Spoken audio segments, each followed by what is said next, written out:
Are you ready to build the private practice that God has placed on your heart? If you're a Christian in the mental health field and you feel the nudge to launch or scale your own private practice, but you're overwhelmed, second guessing yourself, or unsure what you need to do next, I created something just for you. On March 30th, I'm launching Practice with Purpose. This is my first ever live group coaching cohort designed specifically for Christians who want a faith led framework to start or grow a private practice with clarity and confidence. Over 8 weeks, we'll go through startup foundations, including how to partner with God in your business, your vision for private practice, Christ centered mindsets, identifying your niche client, finances, your processes and operations, and how to market and network in a way that feels authentic and draws in the right clients. You don't have to figure this out on your own. In Practice with Purpose, you'll receive 8 weekly consecutive group coaching calls with me that will cover foundational information and offer the guidance needed to turn your private practice dreams into reality. You'll also have access to a members only Facebook group, extra office hours to help you out between our weekly calls, as well as discounts for one on one coaching sessions. Here's the best part. Since this is my flagship cohort, I'm offering this program at a deeply discounted rate for founding members. Realistically, this program should be valued over $600, but I'm offering it for only $297 right now. What's more is that if you sign up by this Saturday, March 7th, you'll save an extra $100, making this investment only $197. That's what I usually charge for a single one on one coaching session. But if you sign up by this Saturday, March 7th, you get 8 group coaching calls with me, walking you through the specific building blocks that you need to make your business thrive, as well as members only access to a private Facebook group, twice monthly office hours, and even discounts for any one on one private coaching calls you'd like to do. If you're ready to join, check the show notes below for more details and instructions on how to register. You can also email me at kimberly@kimberlyvanhooser.com if you have any questions. I'm so excited to get this group started, and I hope you'll join me for Practice with Purpose. Hey, Christian therapist, are you craving a counseling career that aligns with your faith and actually supports your well being? Welcome to the Prosperous Christian Therapist Podcast. I'm Kimberly Van Hooser, Christian therapist, private practice owner, and business coach for mental health professionals like you. In this podcast, you'll get practical strategies and faith led guidance to help you build a thriving private practice, one that serves your clients well and makes an impact for the kingdom of God. So, what are you waiting for? Grab your notebook and join me for today's episode. Welcome to the Prosperous Christian Therapist Podcast. I'm your host, Kimberly Van Hooser. I'm so excited to have you join me for today's episode. I have a lot of exciting things coming up in the coaching world. Starting on March 30th, I'll be launching my first ever group coaching cohort. Be sure to check the show notes to find out more details about that. I'd also love to have you join me for an upcoming webinar on March 11th with Dina Farish of Dina Does Digital. Dina is a digital marketing expert for therapists. She was a guest on my podcast episode just a few weeks ago. She does a great job helping therapists figure out where to start with their website and creating websites for them that will draw in their ideal client. You're not going to want to miss this webinar coming up on March 11th. Check the description of the show below to find out how to register. Today's episode is all about whether or not you should go private pay or accept insurance. I don't think there is necessarily a right or wrong answer. It's all going to depend on what your goals are and what you're hoping for in your private practice. I've always been a private pay practice. I've never paneled on any insurance, with the exception of when I was a contractor for a group practice. They paneled me and handled all the billing. So that's one area where I'm not fully experienced on my own, is how to panel on insurance, what the best options are. I'll share a little bit of the information I've gleaned from colleagues, but today's episode is really going to focus on why I've chosen to go private pay, and hopefully I'll share some things that will give you a chance just to consider what is the best route for you. I'll start off by sharing what I love about private pay. For one, I love that I don't have to figure out how to bill and spend time submitting claims. I don't have a ton of free time in my schedule, so I'd much rather spend the time seeing clients in their sessions and working on my other administrative stuff before adding in a ton of time to figuring out how to get paid from insurance. I also love that I don't have to wait for my insurance payments. I have a colleague who has built a pretty full practice, where she is paneled on insurance, and she had even hired a biller to handle all of the claims processing. But she was waiting on thousands of dollars worth of payments for a while. And when you're just a small solo practice, you may not have the ability to be able to wait that long for that significant amount of finances to come in. So that's one of the things that I love about private pay is I don't have to worry about waiting for all this money to come in and keeping track of who has paid and who hasn't. Another thing I love about private pay is that I don't have to worry about what insurance is going to cover or not cover. A lot of times, insurance will determine what diagnoses they will cover. They will also determine how many sessions are necessary and needed. And they're not always right. It's not always in the best interest of the client. So I love with private pay that I get to work with the client to determine what is in their best interest regarding treatment. And even if they're just wanting to do some maintenance sessions where they're not even experiencing enough symptoms to qualify for a mental health diagnosis, they can still come in and receive the treatment that they need without having to worry about, is my insurance going to cover this or not? They're already used to paying out of pocket, so we don't have to worry about this extra factor of, is my insurance going to cover it or not? And we really just get to focus on the therapy. When a client is relying on insurance to be able to afford therapy, and their insurance is requiring that they meet criteria for certain diagnoses, it can actually put you as the clinician in an awkward position once your client starts getting better and maybe they're not exhibiting the symptoms to meet certain mental health diagnoses. Do you continue to give them the diagnosis that you know their insurance will actually cover? Or do you kind of reduce the diagnosis? Do you lower it, knowing that that could result in insurance denying their coverage? Some clients might even pressure you to put a diagnosis that they don't meet criteria for because they're wanting to utilize insurance, but that's actually insurance fraud. And then I know for myself, I'm a compassionate person. I want the client to be able to receive the therapy that they need. So I just know for myself that it's really hard to say no. Like, I'm going to put the diagnosis that I see as appropriate, even if your insurance doesn't cover that. So I prefer just to be private pay and not even have to worry about that. Something else that I love about private pay is I never have to worry about dealing with any denied insurance claims. And I know if you have insurance clients, they'll probably sign something in their incoming paperwork that if their insurance refuses coverage, that they are responsible to pay the fee for your therapy session. But that never feels good for a client, especially if they've been coming to you for several sessions and it takes insurance time to process claims. It might be months before insurance denies a claim. And then the client is stuck with this overwhelming balance. They may not have the ability to pay. And even if they do, it's not going to feel good for them. So, by not accepting insurance, I'm able to avoid these situations that would be awkward or uncomfortable or not in the best interest of the client when it comes to denied claims. Another thing that is wonderful with private practice is since they are used to paying my full fee for a session, whenever they cancel or no show past my deadline, it's not a huge shock to their system that I'm charging the full fee for my session. If someone is relying on insurance to cover their therapy and they end up canceling late or not showing for session, you might have in your paperwork that you charge your full cash pay rate if someone cancels, and that's fine, but it's probably going to be a lot heavier burden on them than for clients who are private pay and already used to paying that much. Now, this could be a great motivator for them to make sure that they're abiding by your cancellation policy. But as we know as clinicians, sometimes things happen where it's not necessarily a client being not cognizant of the cancellation policy, but life happens. And so it's going to feel a lot more uncomfortable for that insurance pay client if they're needing to pay $150, $200 for a cancel fee. So if you take insurance clients, you might actually consider changing your cancellation policy or adapting it for people who are, using insurance for coverage. Maybe they only pay $50 for a cancellation or 100, depending on what works best for you. But most likely you'll be receiving less than you would for that hour than if a client actually showed up and you were able to bill insurance. Something else that I love about being a private pay practice is it gives me a lot more control over financially what I'm willing to work for and what I need to make. One thing I constantly see in the therapy Facebook groups I'm a part of, or just hear from my professional colleagues in the field, is that insurance is changing their rates. And a lot of times they're decreasing what they're willing to reimburse clinicians for. So essentially, insurance gets to dictate if they think that you need to have a pay cut. And if you're in the process of working with clients on that insurance, and then your pay decreases, you're put in this position of deciding, can you continue working with that client or are you going to need to terminate them?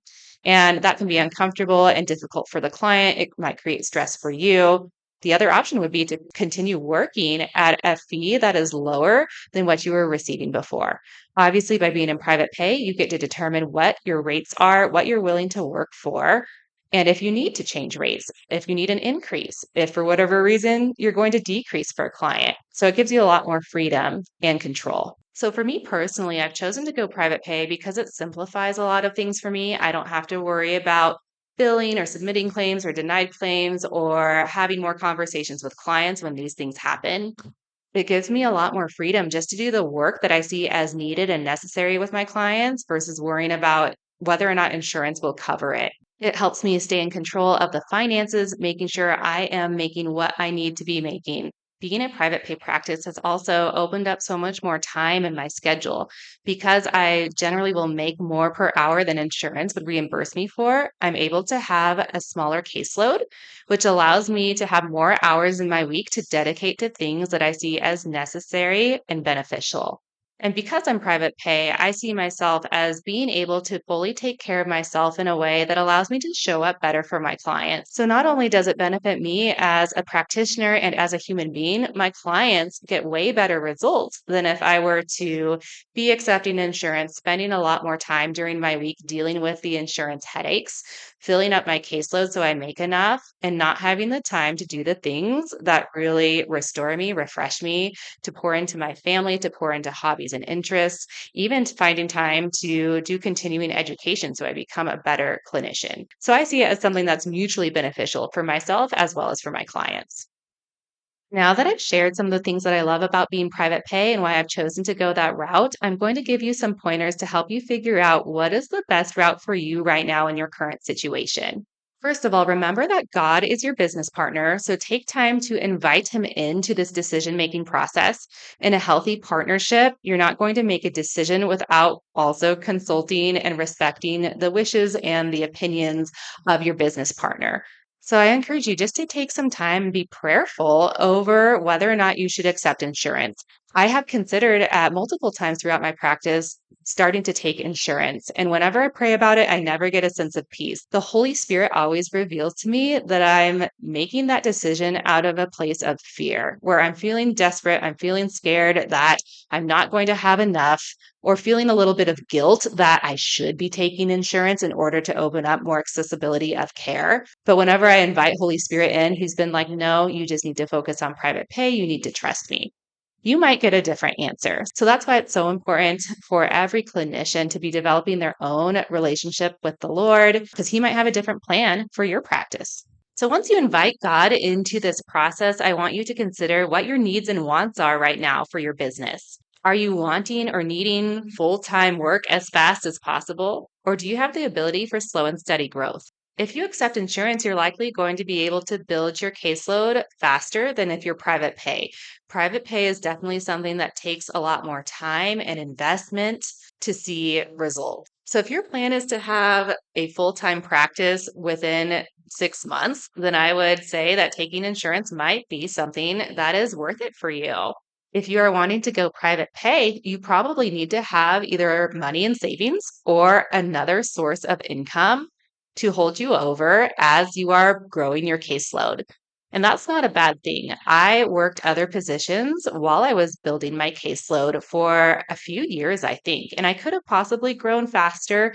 But at the time when I was living in Los Angeles, having some positions that were a little bit more stable source of income took the pressure off of me to overstress about my private practice caseload. And after time, my caseload had grown enough where I was able to let go of my outside positions and go full time in my private practice, where that has been my only position for several years now. But you need to consider what it is you're needing right now from a financial standpoint.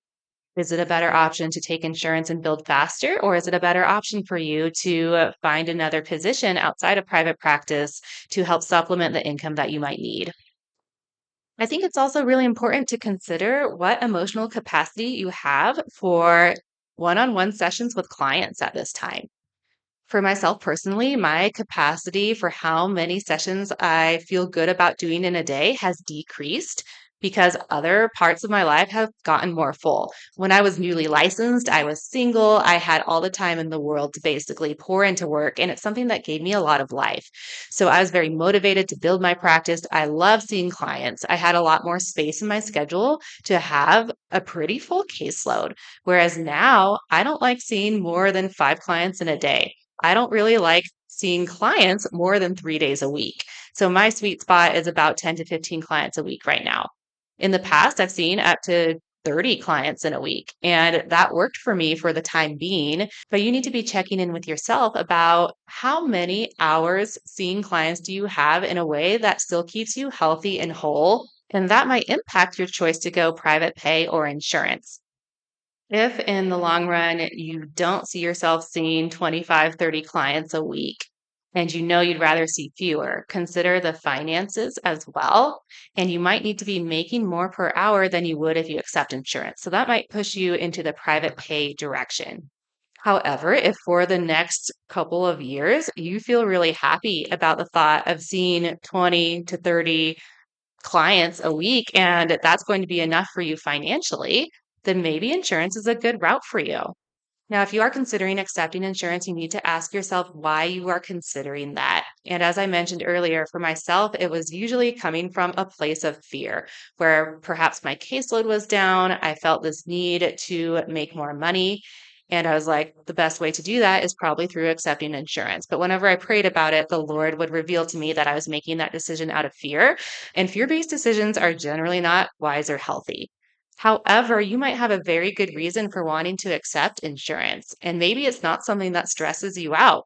But taking time to consider if you are accepting insurance from a place of fear or guilt, then those are generally speaking not the best reasons to make that decision.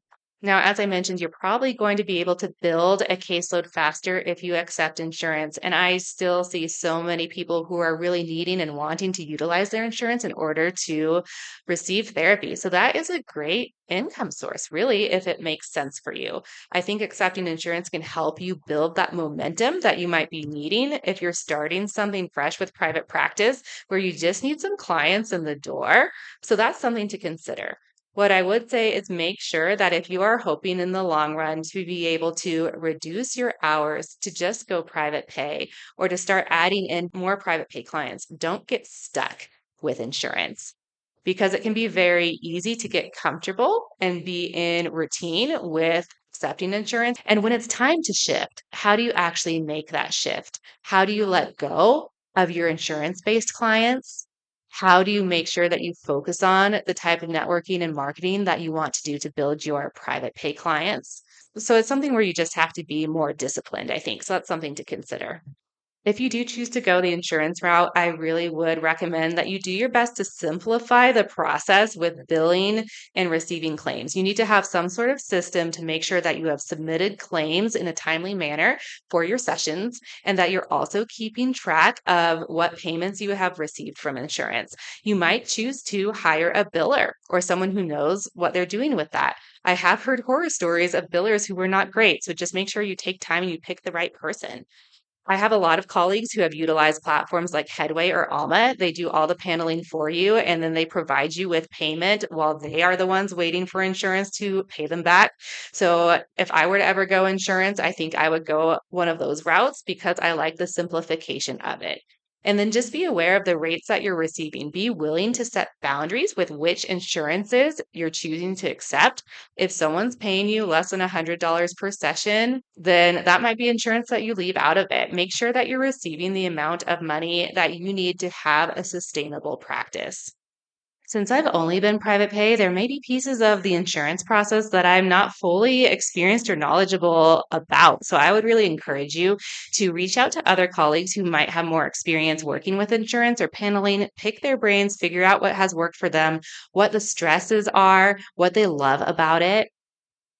And just remember with private pay, it tends to be a little bit more of a slow and steady growth versus something that pops up overnight. And that is okay because I think the return on investment is significantly better than doing a quick just build your caseload with insurance. At least that's what I've come to realize through my own personal experience.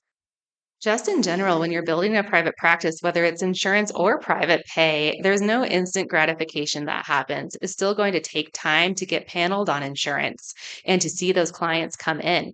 So it's so important to remember long term vision, to have patience as things are growing, and to trust that the return on investment is going to be worth it, especially if God has placed this in your heart as a desire. Trust that that is a good desire, that He's walking with you through this process, and imagine what can come of it. I am so blessed whenever I think about when I first started my private practice and all that has happened in the past 10 plus years. I'm so glad that I listened to that nudging, that I was consistent and faithful and persistent, even though there have been times that have been challenging. Something that I've really learned and noticed is that the things that are of the best quality and the best value in life generally are the things that take that time and effort to build and grow. So be encouraged. If you are wanting to go the route of private pay and you're needing some direction and guidance, you're feeling uncertain or scared or not sure what to do next, I do offer one-on-one private practice coaching. I've been in private practice that is fully private pay for over 10 years now, and I'd love to help you out. I'm also getting ready to launch my initial cohort for my first ever group mentoring program. It's called Practice with Purpose, and it's an 8-week group coaching program that will walk you through everything you need to know to start or scale your private practice. So, this is for therapists who either are planning to start a private practice probably within the next 3 to 6 months, or if you've already started, maybe you've been in private practice for some time now, but you just need some help to really fine tune your private practice or take it to the next level. So, check out the show notes below for more details and to find out how to register. I am doing an early bird pricing special that ends this coming Saturday on March 7th. You're not going to want to miss this. Thank you so much for joining me today. I hope this episode was useful for you. Be sure to share it with colleagues, leave me a 5-star review, and I look forward to having you with me in our next episode. If you found value in today's episode, would you leave a written review on Apple Podcasts? It helps other faith-led clinicians like you find the show. And don't forget to join my free Facebook community, Start and Grow Your Private Practice as a Christian Therapist, where you'll join other clinicians for encouragement, accountability, and free tips and support. See you there.